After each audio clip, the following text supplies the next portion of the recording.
Hello everyone, welcome to William and the Magic Box. Today on our show we are going to have Anthony. Anthony is from Liverpool in England, in the UK. So let's see what Anthony has to say. Enjoy the interview. So hello Anthony, how are you doing today? I'm okay, how are you doing? Very well, thanks so much for taking the time today for the interview, thank you. No problem. I'm going to tell you something, Anthony, you made my day today. You know why? Why? Because when you were talking, tried to organize the interview, and I asked you if you could do it at 6 o'clock, and you said to me, "Oh no, Willie, is that okay if you can do it at 7 because I need to put my little lads in bed?" When you said that, I was like, "Wow, that's a proper dad." Yeah. I love that. I was thinking about that. I was like, my goodness, imagine how amazing you literally putting, organizing your little lads first before doing the interview. I was like, absolutely, I can make it 7 for sure. Yeah, thank you. Thanks for making it 7 as well. Oh, amazing. So tell me, how's your day going so far? Long weekend, Sunday? Yeah, it's been a long weekend. I've been watching the football most of the day today, to be honest. Super Sundays, that's what they're about, innit? You have someone there. Who's that? It's a little kitten. He's a pain. But yeah, I've been watching the football all day. How's your day been? It's been good. I had a few interviews today. It's been great. I love being here and just connect with people. Good. So tell me, where are you from, Anthony? I'm from Liverpool. Born and raised? Born and raised, yeah, Liverpool. So tell me, what was the best part of growing up in Liverpool, in England? Do you know what? I'd probably say the people. Like I grew up in a council area, and it kind of makes you appreciate life as you get older. Because I grew up with like 6 siblings, the 7 of us. Wow. So I grew up watching my mum bring us all up. My dad go and work 6 in the morning till 6 at night every day to provide. On Christmas, Easter, we didn't get as much as other kids because there was 7 of us, but it makes you appreciate the little things when you get older, and it kind of means like I have a good career and I've got a good job, but I still make sure my kids appreciate the smaller things in life and what people don't have, because I grew up like that.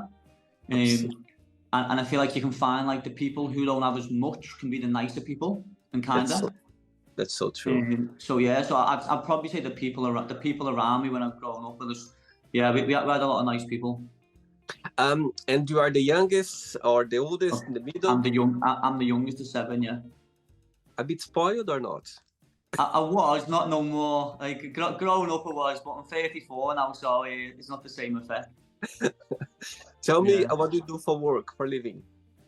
So I'm a sales manager. So I've been a sales manager for the last 11 years. So I used to work in hospitality, managing a sales team for Deliveroo. Wow. I did that for a long time. I did my sales management qualifications, but now I'm managing a sales team for another business called Perfect Shutters, which is a totally different place, not hospitality. We basically supply the plantation shutters for people's homes. So like nice wooden shutters that people buy into the blinds.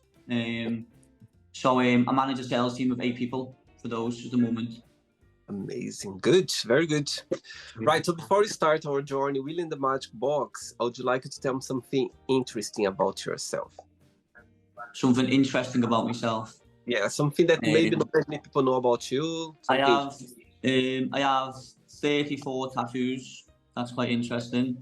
And a claim to fame. I was also in the same school as Wayne Rooney, who's a big superstar football player, and his family, they were in my school. So that's me interesting claim to fame. I used to watch him kick his ball in the front garden going to school. Oh, really?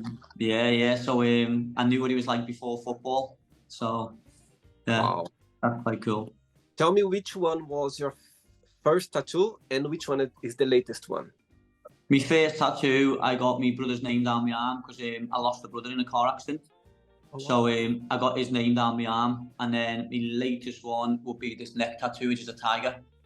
Wow. I mean, and that was also the worst pain I've ever had on my tattoos. was so sore. Are you planning to have another one, or you kind of? Yeah. Because all the top half of my body's done, so now I just need to do my legs. I see. They say that as when you start tattoo yourself, it becomes a habit, and you just want more and more. It's so hard to stop. And what's the meaning of this one in your neck? This one, the tiger. The tiger one's got no meaning, to be honest. That's literally all about image. I've got quite a lot with meanings. I've got quite a lot that are just image. Like, I'm also a big Eminem fan, so I've got a lot of Eminem quotes. Yes, which means something, but yeah. Actually, I made a note here when you said about Eminem. Eminem is the GOAT. I was like, okay, I need to ask him about that. Anyway, so for the journey, I'm going to explore a little bit more about your life and also about your joys, okay? Yeah. Anthony, are you ready to go on a beautiful journey through your memories in life and to share your point of views? Yeah, I'm Amazing. ready. Amazing. Welcome to William and the Magic Box. So I've got him a best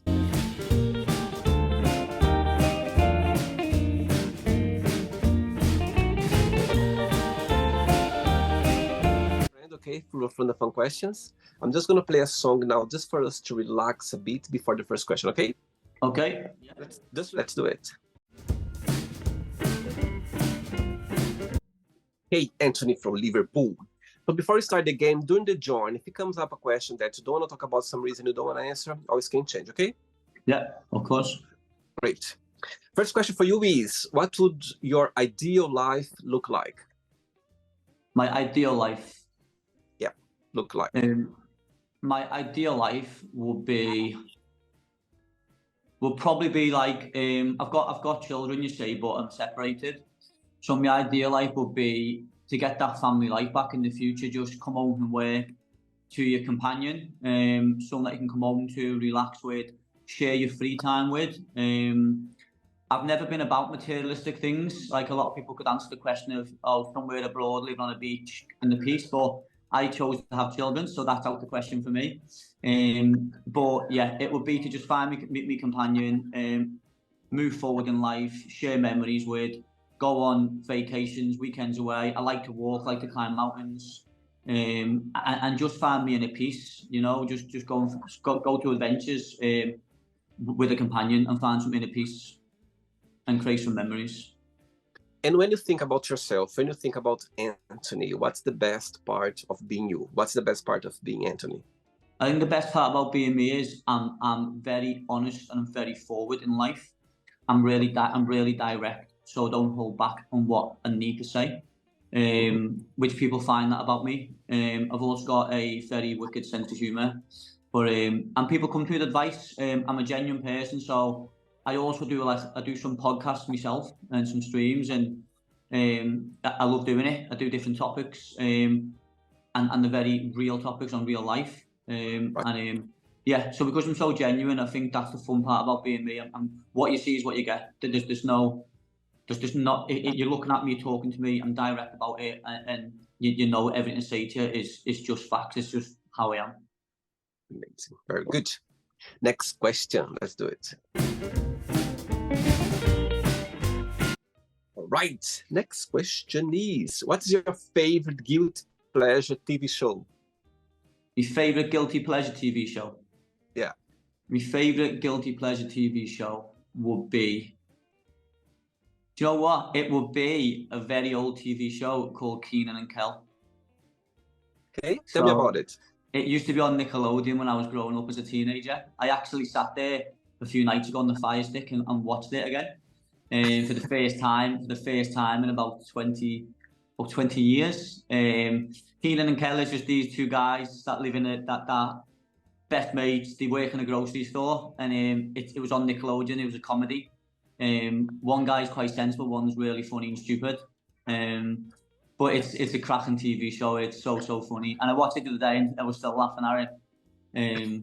But anyone that knows Kenan and Kel will know that the main saying is Kel is the funny one, and he loves orange soda, and that's what it's about. It's funny. It's quite childish, but it was my childhood TV show, guilty pleasure. And it's American or is it English, this TV show? It's an American TV show, yeah. I see. All right, I'll check it out. Yeah, it's worth a check out. Next question. So before the next question, as in the beginning of the interview, you're talking about, you're a family guy and have two kids, two boys, two little lads, as you say.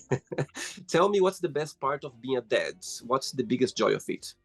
Well, yeah, I actually have two little boys and a daughter as well. I have three children. Oh, you have a daughter as well? Yeah, I've got a daughter, yeah. But the best part about being a dad is, there's a few things, but I'd say, like, one, it's having them look up to you and having that responsibility to be a role model and teach them the ways of life and teach them right from wrong, and all your wrongs, all mistakes you've made in the past, make sure they don't make the same mistakes, and you can guide them into the correct path. But all my kids are daddies, they love the dad, so it's good having that bond and that, that to be that person who they rely on and they need when they're upset and when they're sad and they want the dad. It's such a warm feeling, and not only that, it's also these little people who will love you unconditionally and not leave you with a broken heart. And I think that's, a lot of relationships, you fall in love, you think that's the one, turns out it's not, your heart gets ripped apart. And I think it's a kid that get you through that time. And I was in a difficult time myself not long ago, going through my separation, and I was very, very depressed. I'm still not over it completely yet. I'm still feeling it, but I know that I have to continue for them. So I think the best part with being a dad is knowing that you have to you don't have a choice. You have to keep going because they need the dad no matter what. Absolutely. And I think kids, they bring, joy to your life. I think you become a different person. You become, you see the world in a different way, with different eyes. Do you know what I mean? You do, yeah. Your maturity just changes. Absolutely. And again, it's not about yourself anymore. It's about about them. You know what I mean? It is exactly that. So how old are they? So my two boys, one's 8 and one's 2, and my little girl's 7 months old. Oh my God, very, very young. Wow. Amazing. Yeah, she's the baby. Very cute. Next question is, what makes you laugh out loud? What makes me laugh out loud? I'd probably say what makes me laugh out loud is, what would I say for that? What makes me laugh out loud? Do you know what? I'm going to say Friends, the TV show Friends. It's to this day, it doesn't matter how many times you watch Friends. It's one of the funniest sitcoms to touch television, and Chandler is my favourite person on it, and his dry sense of humour, to this day, I'll still laugh out loud at it right now. It's just like, some people are not a fan of Friends, but look at us 20 years on and it's still on TV, and I think it'll still be the same in 10 years, 15 years. It's interesting because those TV shows, series, they never die. You know what I mean? You can watch in 10 years time and you're going to laugh again, you're going to connect again. It's something that it was very clever. I think they were very clever. It's like Simpsons, Sex and the City, all those kind of main, they just keep it going. People, new generation comes and they start watching, just get, on it. They're all there. And I think on top of Friends as well, another thing that makes me laugh out loud to this day is the one-liners and Only Fools and Horses. Just again, Only Fools and Horses, by the time you watch it, when Trigger comes out with the one-liners, you can't not laugh. So, yeah. Very good. Next question. Let's do it. Right. Next question for you is, what is the best first date have you ever been on? You know what? I'll tell you what the best first date was I've been on. I've had a lot of fun first dates. But the best one I've ever been on, I actually went on a date once with a girl who was my friend for a while. And we were close friends in relationships. We both became single. And after about 6 months of being on our own, we decided on a date. And the date that we went on was literally, we drove to a drive-through to KFC. We got a drive-through KFC, right? And then we went and sat on the Showcase Cinema car park until 3:30, 4 o'clock in the morning with a KFC for about 3.5 hours, just talking about life, about our friendship that we had, about how we're now developing into a relationship and how we feel about each other. We had a nice first kiss in the car. Nothing else. We kept it PG. But the fact that we sat there for 4 hours in a car eating a KFC, it showed me. I've been to fancy first dates and fancy restaurants, but that showed me that it's not about where you are, it's about who you're with. And that relationship lasted 2.5 years, but we ended mutually.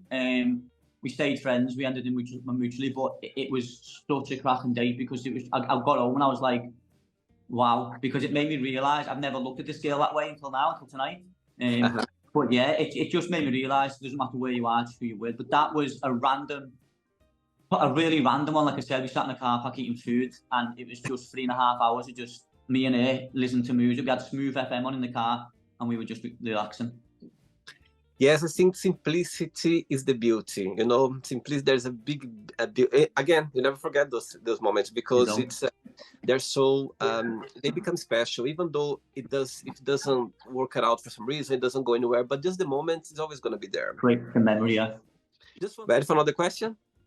Yeah, let's go. Next one. Before the next question, so tell me about your admiration to Eminem. Tell me how your admiration for him started and why. It started when I was about 12 years of age. Probably shouldn't have been listening to Eminem at 12, but I was. It's just because he talks about real life situations. He's one artist and one rapper who's had a lot of stick, a lot of racism growing up, and I follow him to this. Like I absolutely love the guy. Like he's come from sleeping in 20 caravan parks, caravan homes. He was a white boy in a black neighborhood getting racially abused because he was a rapping, and you know, and we all know that rap is, it's for what it's always been about. Black artists, and Eminem was stepping into that game and getting racially abused. He was getting bullied, and he used music as his motivation to life, and that's all he had. He had nothing else. He was a high school dropout. But his actual lyrics, people listen to Eminem, but they don't hear him, and there's a difference. If you actually sit down and listen and hear his lyrics and break his lyrics down, which is what I do, I always say to this day, he is this generation's Elvis. And he is this generation's Shakespeare, and that's I always say. He is a poet, even to this day. Like when I've been going through my breakup and stuff, his music helps me through depression and through anxiety. And just listening to his words, how powerful they are, and he's been through stuff himself, relationships, everything. And I just think the man's a genius. I genuinely believe. I've never believed that there's people out there that can be a genius, but I genuinely believe that man is a genius because what he can do with a pen, I just think it's crazy. So yeah, I listen to him every day. He's my go-to guy, and I just think he's absolutely unbelievable. How many times have you watched 8 Mile, the movie? Probably about 15 times in my life. Yeah, I'll tell you something, Anthony. I heard about the movie a few times and know how big. I'm not sure if I watch it, but I remember like meeting friends. Oh, let's watch 8 Mile. It never happened, but I'm not sure. I think I've watched it once. I'm not sure, but yeah, I think Eminem, he left a signature. You know what I mean? In the world, because people, as you said, he went through a lot. He broke a lot of barriers. You know what I mean? Stigmas as well, and you need to be brave to do that. It's not easy. Even coming from like a rough, you know, life in the heads growing up. And hopefully to have him on the show one day. Yeah, imagine that. That'd be amazing. Next question is, what is your favorite kitchen smell? So my favorite kitchen smell would be, you know what? My favorite kitchen smell is the smell of a freshly cooked roast dinner. Yeah, really? I like the smell of a roast dinner being cooked. Yeah, it's because I love a roast dinner, so the smell of a roast dinner being cooked is definitely my favorite kitchen smell. Do you like cooking?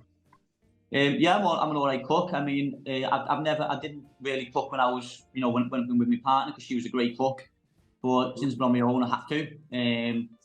But I'm also a qualified personal trainer. I just don't do it anymore. I've been doing sales management for a long time. But I used to do meal preps and things like that. So yeah, I can cook. I have to cook now. But when I meet a woman again, I probably won't have to cook again. But it's not through not wanting to. I still used to cook the odd fancy meal and treat them. Do you know what I mean? But yeah, I don't mind cooking. I put Alexa on, put my music on, and I crack on with it. Amazing. Good. Next question. Let's do it. Right. Next question is, what did you want to be growing up? When I was growing up, as everybody, as most lads, I'm going to say, I want to be a football player. I used to play football when I was like 8 until I was about 17. Obviously, I didn't make it as a football player. Then you have to go into work because I needed a job. So then my football career then took a toll. Then, do you know what I mean? But I'd say a football player. My little boy now, he's 8. I'm going to say in this interview now, when we can remember this interview, I will hand on heart say he will make it as a football player. He's 8 and he is absolutely unbelievable. He's man of the match all the time. He's like twice the player I was. He's just unbelievable. He lives his life with the ball. So I've been kind of guiding him now that of what he can be if he sticks to it. Whereas I didn't do that. I was playing football. I was in with the wrong crowd, out with my mates. I didn't take it seriously enough. Whereas he is. We're in a different generation now. And I generally think he will be really big because he's absolutely phenomenal. Wow, amazing. Which club do you support? Liverpool? Everton. Yeah. Unfortunately, we're going through tough times. But yeah. I was expecting you to say Liverpool. No, Everton, yeah. Tough times. Right, I have 3 questions left, okay? Let's do it. Yeah. Right, so before the next one, tell me a little bit about your podcast that you do, and also what is your big inspiration for your videos on TikTok? For my video, okay, cool. So my podcast that I do, my inspiration for my podcast is I've been through a lot of my life, whether that be relationships, my family, losing my brother, different circumstances really, and I see a lot of, I feel like social media, one, it brings us together as people. You know, it's brought you and me together right now today. So it has a lot of positives because it brings a lot of people together. And, you know, I don't go out to nightclubs. It's not my thing anymore. So if I was to meet a woman, it's probably going to be online because I don't go out to meet a woman. So I'd say a lot of my podcasts are on different topics. That could be, it could be depression, anxiety. It could be relationships. It could be cheating. It could be all different things. And I get a lot of people involved on that. And I really enjoy seeing that people have different opinions on it and different views, because not everyone's going to agree. So it's like, but we're not there on podcasts to agree on everything. We're there to have different opinions. One of my topics at night, actually, which was on from until 4:30 in the morning, it went on for 5 hours. It was actually it was actually on what do you think of having sex on first dates, and it went on for 4.5 hours.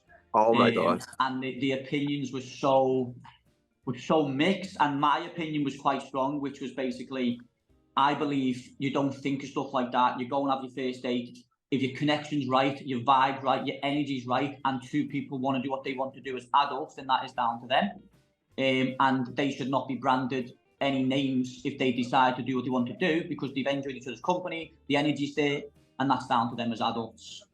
Again, I had a lot of people agree, exactly that. A lot of women agree. I had some women say, nope, that's not for me. I'd rather make them wait for 5 dates, 6 dates. And I'm like, well, that's your opinion, but I don't agree with that because of this, this, and this. So it went on for 4 hours, that debate. So all my podcasts are literally different things. I do a lot of streaming on Facebook, which you've added me now, you'll see. I do a lot of live podcasts on that. I get thousands of people join that. And it's literally, I get people messaging me every day now. I get about 50 messages a day saying with different topics what they want to run and they want to do. So yeah, my podcasts are mainly to open up the world, open up everybody's eyes, give people advice. I get people message me now for advice on relationships and things like that. And I'm a single man. I'm going through a divorce, so I've not had the best time myself. So I've been through it, you know. So it's to give people advice and give men advice on, you know, what you should do, what you shouldn't do, what I believe, what's helped me in the past, what hasn't. So a lot of my podcasts are literally just to inspire people and motivate people and show them, look, I've been through, I lost my brother, I'm getting divorced, I'm still going. Like, you can still, you can do it. Like, what you're going through, you're breathing air, and that's what you need to remember. So a lot of my podcasts are for those reasons, just to open the world, open people's eyes to how strong they can be. Absolutely agree with you. I think talking about dates or having, you know, a sex in first date, I think there are no rules. As you said, it's all about the connection. I know people who it's been happily together for years and they literally had sex on the first date. So there are no rules. I think when people feel like, you know, nowadays people, they are more open-minded, you know, people, did you explore? You know what I mean? I think it's better for you to have sex on the first date and enjoy or not, then you carry on and suddenly you are attached and sex is not good. So what's the point? Well, why not? Try it. You know what I mean? If you feel like, of course, not to. I mean, if you feel like, I think you need to break the stigma. Like, oh, I cannot have sex because people are gonna think that. There are no rules. If you feel like you're comfortable with yourself, I think for women is that. Well, I actually had one woman who said to me, I'd make them wait till the second date at least because they might not see me on the first date. So I said, okay, so what if we're on 2 dates in 3 days? That I went, it doesn't matter. They might not see you on the second date. They might sleep you on the second date and still not see you again anyway. I went, so the way I look at life is, if someone is interested in you, whether they sleep on date 1 or date 2, they're not interested in you. If they're not interested in you, they're going to leave you regardless the minute you give them sex, even if it's 3 weeks. They're going to leave you anyway, because people make their mind up before they have sex. They either want to keep going with you or they don't. Sex doesn't matter. So it doesn't matter if you sleep on date 1 or date 2 or date 3. Their intentions will still be the same. Actually, I think there are no rules. I think people, they need to do whatever, how they feel. I think it's better for you to do something that you feel like than don't do anything and after things doesn't go well or doesn't go the way. So the thing is, follow your intuition, your instinct. Follow, yourself, how you feel. If you feel like having it, do it. If you don't, it's fine. You know what I mean? Don't. Yeah, absolutely. Okay. Next question for you is, what do you think are the best traits for a person to have? So I'd say my top 3 will be respect, loyalty, and communication. Will be my top 3, because I feel like a lot of relationships break down because there's no communication in them. So I'd say respect, loyalty, communication. I've been in a situation before where I'm one person who, if I've got a problem or I'm having problems in my relationship, I like to sit down as adults and talk, but I've been with someone before who was not about that, and they'd rather be stubborn for 2 or 3 days, and that doesn't work for me because it falls apart. I'd rather fix the problem there and then and move on from the problem and hear each other's sides. This is your side, this is my side, communicate it through and understand why we both feel that way and make sure we understand. A lot of people don't understand, there's a reason why you understand one point of view but they understand another. It's not about who's right and who's wrong, it's just understanding each other. And that's why a lot of relationships collapse. So communication is definitely a key quality for me. And respect is just having that mutual respect. Don't do something that you want your other half to do or you want someone else to do. And have that respect to make effort, 50-50 effort. In this generation, I think it's really difficult to date because the efforts can kind of be one-sided, and it's like, it's just so strange. Like, it's just, if you're interested in a person, effort should be very easy. There's 24 hours in a day, you can make time. I don't like these people who say, I've not got enough time, or, oh, I'm doing this. I'm sorry, but at some point in life, you've had your phone in your hand to send a text message. It's totally. Yeah, communication, it's the main key for everything, you know what I mean? For friendship, relationship, I think connecting with people, you need to, if you're sharing a life with someone, I think everything needs to be at the table, you know what I mean? Uncomfortable topics, anything but you are sharing a life with someone. I think that's is one of the main key for things to go in the right direction. Yeah. 2 questions left. Let's do it.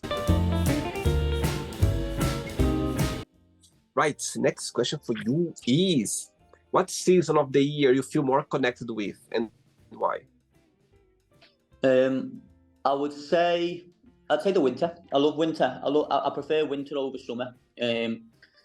People hate that I do that. They're like, oh, why not like the hot weather? But I prefer the cold weather, the rain. I prefer adventures in the rain and the cold weather and the early nights, the dark. Because I love adventure, I love walking, and I like the outdoor scenery. So I just in the winter, the reason why I'd say winter is because of those reasons. Because in the winter, everything looks so more beautiful. When it's dark, it's wet, it's cold, you're wrapped up, it's lit up. It just makes me think about life and think about everything to do with life when I'm walking and I can see the raindrop and I can see the darkness, the light shining. And I just think it's a beautiful time of year, the winter, and the dark nights and the cold weather. Is your birthday around the winter time or not? Yeah, November. Which day? 18. Oh my God, my birthday is November 17. Wow, the day before. Oh my God, that's You're a amazing. Scorpio like me. Scorpio. Actually, my ex is from the 18th of November as well. No way, that's scary. No way. It's crazy. I had so many. So I mean, I had a few. Actually, I had three lovely guys from different part of the world that we find out that we are sharing the same birthday here on the show. No way. And I had people. I think actually I had a lovely man from. Oh my God, I don't know which country he was, but he said that his sister is on 18th of November. A lot of November. Scorp, you are here to run the world, yeah? Yes. Ready for the last question? Yes, let's go. Last one. Let's do it. Before the last question, you know, when I could see your eyes shining when you talk about your kids, what's the most memorable lesson you've learned for them so far? It will probably be. That's a really good question, actually. So the biggest lesson that my kids have taught me is what you're asking me. Yeah. The biggest lesson my kids have taught me will be that. Well, my little boy's 8, so he kind of helps me more because my other two are a lot younger. So he teaches me a lot in respect of, one big one actually, is my little boy's 8 and I've got a heart condition, I've got a cardiomyopathy. So it can really affect my life. And he knows if I'm feeling any chest pains or anything like that. And he will literally go in the kitchen, get me tablets, bring me a bottle of water, give me a hug, and then sit with me and go, "You're okay, Dad, okay?" So that's kind of taught me that if a little boy who's 8 years of age can have that, just can have that way about him, that care inside of him, of like, to understand my dad needs some water without me even asking him. He just sees it and goes and gets it, sits with me till I feel better. And then he's like, "Do you want me to 999, Dad?" Like, the fact that he knows these things, it's just taught me that having a heart for an 8-year-old boy, a heart that big, it just shows just to be kind. Like, that I've got the most kind, caring kids ever. Like, my 2-year-old, so kind, so loving. So they've taught me, like, no matter what happens in life, I can get through anything because they are the kindest kids ever, and just to be and always be kind, no matter what. So I'd say that. Very good. Last question for you is, tell us about your guilty pleasure. My guilty pleasure.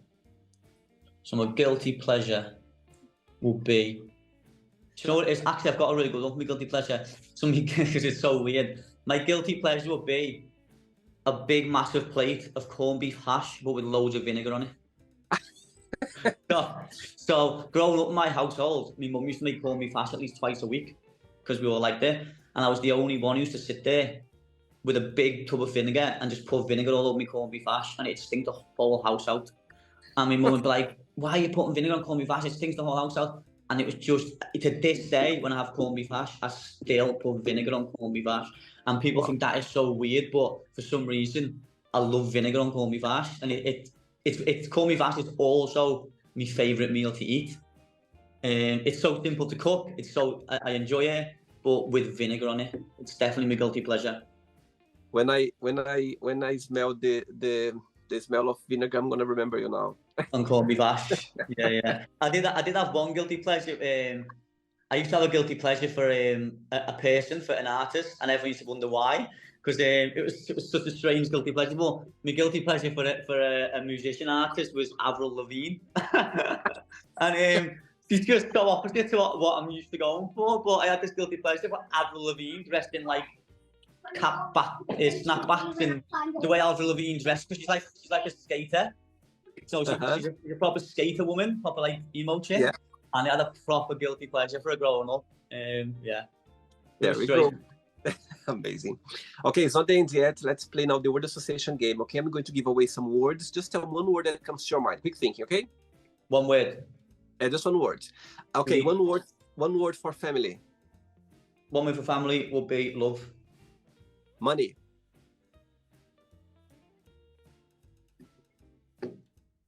Rich. Family. Oh, sorry, family. No.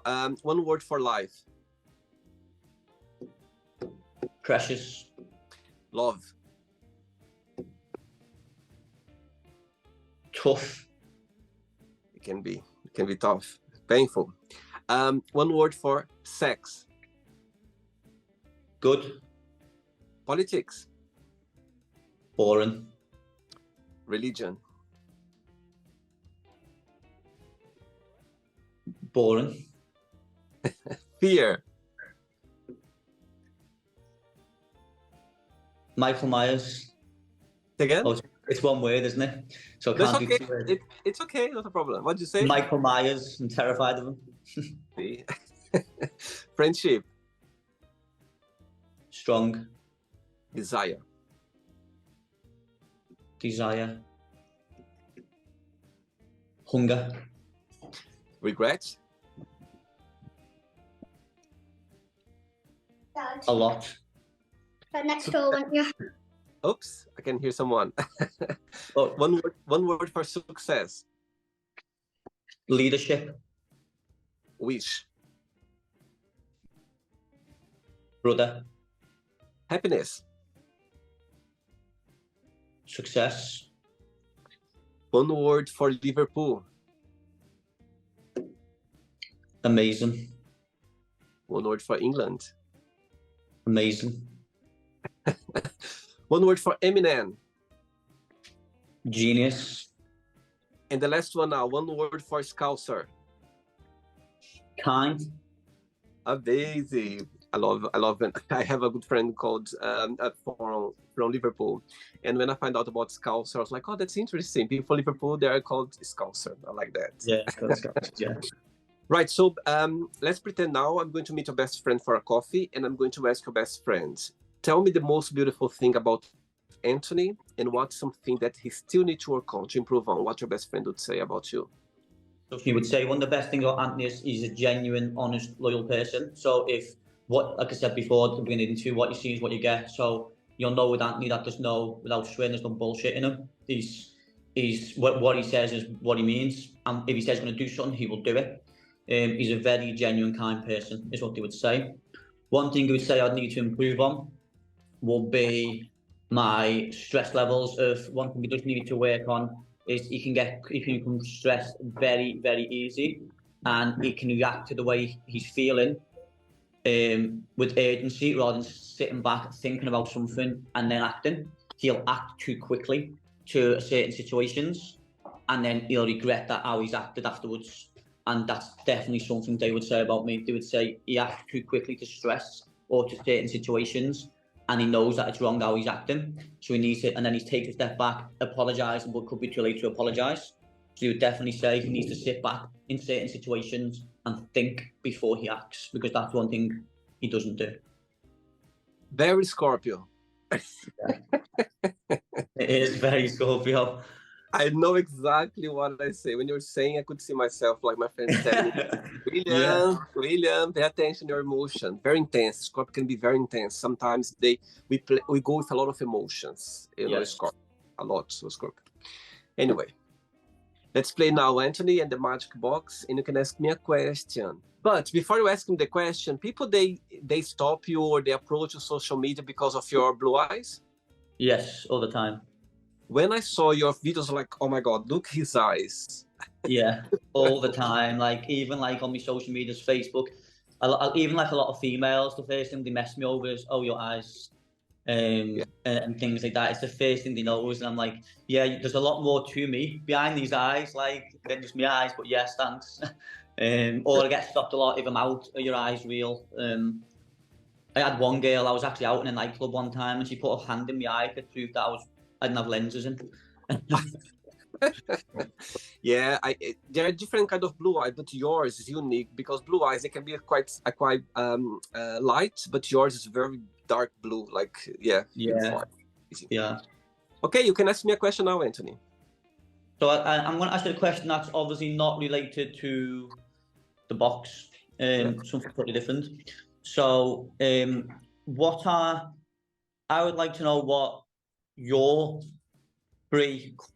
top three qualities are you look for in a person, whether it be friendship, relationship, or anything like that. What would your qualities be? Amazing question. I love the question. Okay, the first thing that comes to my mind is I think it it's this quality, it involves everything. Yeah, for me, in a relationship or friendship, people who I connected with, I think when I see people being themselves, when you are yourself, Anthony, trust me, the right people would come to your life, the wrong people would leave. People are gonna appreciate who you are, even if they don't know you, they're gonna feel it, your energy. Yeah. So for me, my closest friends, people who I had a relationship with, we connected because I felt that they were themselves, and also they made me feel myself as well. It's like a connection. So I think for me, Yeah. when people they are themselves, whatever they are, even with bad qualities as well, but when you see they're real, when you see people they're real, that's when I get connected with, because nobody's perfect. You know what I mean? People they have their their qualities, their downside as well. All of us, we have that. Yeah. But when people they are themselves, and they I can feel the energy. Trust me, that's what for me, I get connected straight away. And I've been very lucky because people, people who I met across my life that I connected with, straight away I spot that. And even though, because people when they pretend being somebody else or behave a different way, you are just isolating yourself, because people they're not Yeah. gonna see they're not gonna see the real person. You know what I mean? Yeah, So I agree. I always tell people, be yourself. Even though some people gonna dislike you, people gonna love you, be yourself. It's a challenge sometimes, because people they might not appreciate, but again, the right people will come across and the wrong people will leave. So I think for me, the only quality you can have is be yourself, and things gonna start from there. That's a brilliant response. That because I think what you said is so right. That's how I look at life. Like Yeah. the right if people leave your life, then they're not the right person for you. Because the right person for you will never leave your life. They'll always find a way, and you both will always find a way to Yeah. stay together. So I think that's a really good way of looking at it. Absolutely. So for me, people, if they're around my life, it's because they are themselves. If they have bad quality or good quality, it doesn't matter. It's Just about be you. Absolutely. And people gonna connect with you somehow, and you're gonna when you are yourself, you don't have any press on your shoulders. You're just yourself. You just feel relaxed. You just live a life. But Yeah. when you for some reason or another you pretend to be somebody else, it doesn't get anywhere. Yeah, that's what I did. Did you enjoy the interview? Yeah, it was really fun. I do have one more question before you go though. Sure. What brought it? It is to the magic box though. What brought you to do it? To do what you're doing? Okay, let's book another 3 hours to talk about. I'm joking. Yeah. Right. So through 2020, when the world went upside down, with people, I think all of us, we found a new way of surviving. People, all of us not knowing, everyone was lost, everyone got mental health issues, people got a bit, locked. And at the same time as well, the COVID brought a lot of positive things as well. People, they found new ways to survive. Not just that, people, they found things that were hidden somewhere. Remember the first lockdown when people, they could leave the house just once a day for exercise, remember? Yes. So I was going for a run in the park in the afternoon, late, like beginning of the evening. And I was already lost in my thoughts. I was already thinking, before that, I was thinking about doing something on YouTube where I could connect with people, but I don't know what I could do. One day I went to run in a park and this idea came along, and I was like, oh my God, that's what I'm going to do. I'm just going to create some questions. I'm going to research some questions, and I'm just going to throw away, and I'm going to connect with people. And but saying that, Anthony, I've done that through my life as a teenager, growing up. When I look back, it's like, my goodness, I was doing that already. Not in a big proportion as now, of course, in front of the camera. But I remember going on holidays with friends or going for a barbecue. There always a moment that I was like, who was your favorite teacher? You know what I mean? I already had this interaction, and it was hidden here, and I didn't know what. And suddenly, because of this, challenging time, the COVID, I was like, okay, that's what I'm going to do. At the end of the day, I'm expressing myself. I'm expressing the real me, because what I'm doing here, it's for me, it's natural, connecting. And I suppose it's amazing that you get different answers from different people around the world. And every interview is different, because it could have the same question, but they have different answers. Yeah. So I think that's the biggest joy. And I'm going to reach 1,000 interview very soon. Amazing milestone. Yeah, it's great. It's a great joy. You have no idea. It just feeds my soul every day. Of the Magic Box. It's amazing. Well done to you, and I wish you luck with it all. Thank you so much. Thanks so much. And one day when I come to Liverpool, we can go for a pint. Let's just do that. We'll do that. Just hit me up when you're coming. Absolutely. Before you go, Anthony, if you can share a positive message or anything that you live by. A quote. Yeah, positive message, anything. Yeah, I mean, one of my positive messages would be, again, talking back on what I've been going through myself. No matter to anyone that's watching this, that's going through whatever it may be in life, the loss of a family member, the loss of a friend, going through a tough time, and the loss of a relationship. I think my message will be to those people. I've been through each of them. Lost my brother, going through divorce. I've been through depression, anxiety myself, and I will say to people that it will get better, and to stay positive. Every single day, when you're feeling low, you're feeling down, you feel like the world's against you, and you feel like you don't want to go another day. You can't wake up another morning. Every time you wake up, it's a blessing, and every day you wake up, you are that little bit stronger. So my message will be to just, if you are going for any of those things, to keep going, keep moving forward, and one day you look back at all your past, and you'll be happy, and you'll be like, you know what? I went through the toughest times in my life, and I'm still standing, and that makes you a warrior. So I would say keep going, keep pushing, stay motivated, and keep smiling through all the balls. Absolutely. And these shall pass. That's so powerful. These shall pass, for sure. Yeah, that's true. Thanks so much, regards to your family, and you keep in touch. It was a pleasure. Okay, Anthony, take care. Thank you. Okay. So, did you like the show? Don't forget to give a like, to share it, and also don't forget to subscribe to the channel. And if you'd like to be part of the show as well, first, subscribe to our channel, and after that, just go to our website, www.williamandthemagicbox.com, and send us a request saying why do you like to be part of the show. And I see you there. Bye bye. See you next time.